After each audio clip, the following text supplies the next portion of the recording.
Hello everyone, welcome to PS classes. जैसा कि कहा गया है, कोई भी शहर केवल इमारतों से मिलकर नहीं बनता, बट वो आपकी सोच को दर्शाता है।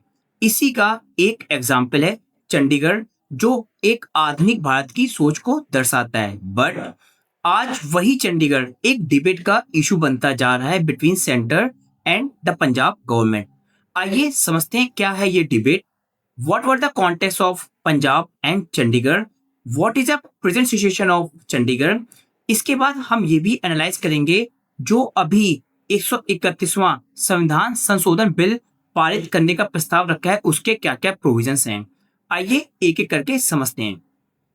तो होता क्या है, 1947 भारत आजाद होता है और पार्टीशन होता है।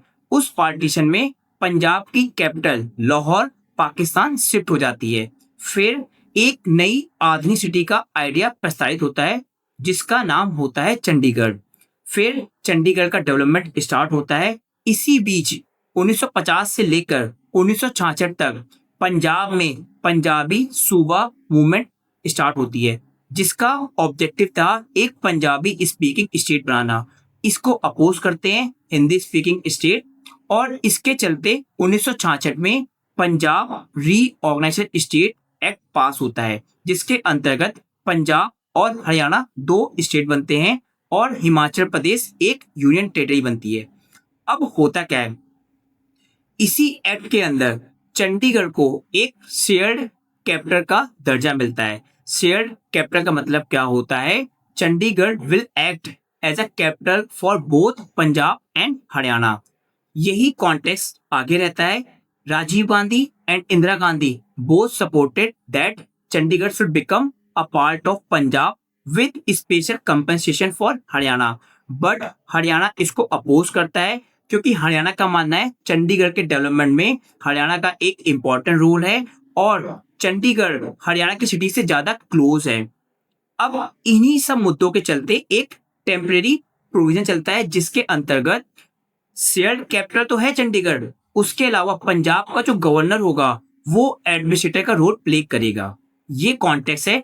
इस कॉन्टेक्स्ट और इस टेम्परेरी प्रोविजन को दूर करने के लिए इंडियन गवर्नमेंट ने इस विंटर सेशन में एक बिल पारित करने का प्रस्ताव रखा है, 131st।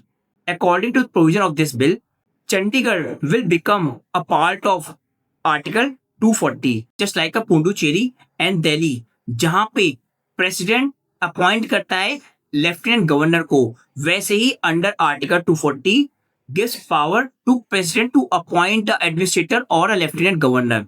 अब इसका क्या इम्प्लीकेशन है? When centre will appoint a lieutenant governor just like a Pondicherry and the Delhi, what will lead to? It will lead to excessive centralization or interference of center in the field of Chandigarh. Punjab का oppose करने का simple सा idea है कि it goes against the idea of federalism, जहां पे centre excessive power use करेगा।